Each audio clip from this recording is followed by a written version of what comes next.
আজকে আমি তৈরি করব ছোট ও বড়দের ভীষণ পছন্দের এবং জনপ্রিয় একটি খাবার, রাইস বোল।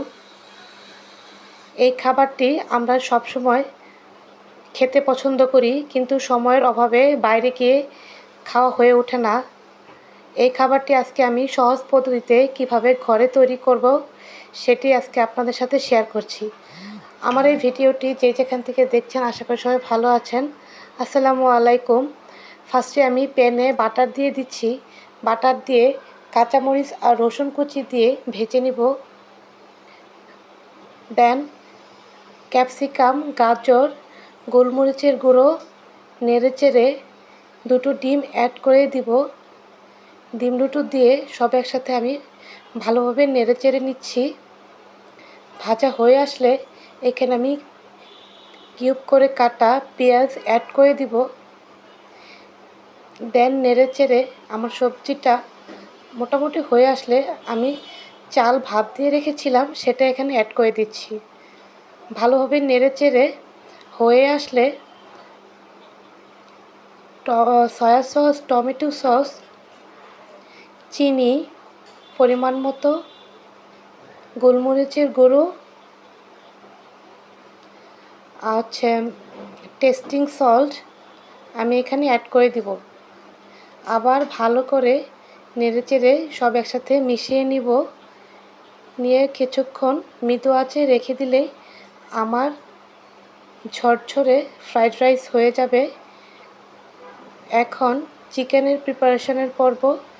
আমি চিকেন ছোট ছোট করে কেটে নিয়েছি।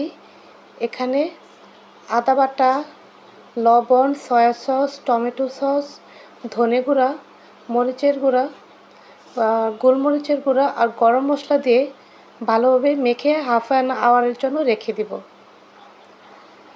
তারপর আমি ময়দা, লবণ অ্যাড করে একটু মিক্সড করে মাখানো মাংসর টুকরাগুলো দিয়ে ভালোভাবে কোট করে নেব। সব একসাথে কোট করে নিয়ে প্যানে আমি বাটার দিয়ে সব ভেজে নেব। ব্রাউন কালার হয়ে আসলে আমি নামিয়ে নিব এবং সেই প্যানেই সামান্য রসুন কুচি দিয়ে নেড়েচেড়ে টমেটো সস 2 টেবিল চামচ, সয়া সস 1 টেবিল চামচ দিয়ে আবার ভালোভাবে মিক্সড করে নিব। আমি এখানে চিনি আর লবণ অ্যাড করে দিয়েছি। একটু সামান্য পরিমাণ মরিচের গুঁড়ো অ্যাড করে দিয়েছি। নেড়েচেড়ে ক্যাপসিকাম দিয়ে দিব। ক্যাপসিকাম দিলে এটা আমার খেতে ভীষণ ভালো লাগে, আমার ছেলেও পছন্দ করে। এবং ফ্রাই করা মাংসর টুকরোগুলো আমি এখানে দিয়ে দিচ্ছি। দিয়ে একটু কর্নফ্লাওয়ার গুলিয়ে আমি এখানে দিয়ে দেব। হয়ে গিয়েছে আমার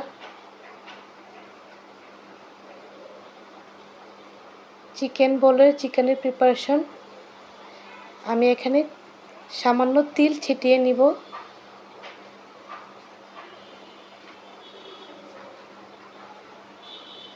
আমার এই ভিডিওটি যদি আপনাদের ভালো লেগে থাকে প্লিজ লাইক, কমেন্ট, শেয়ার করে পাশে থাকবেন। Thanks for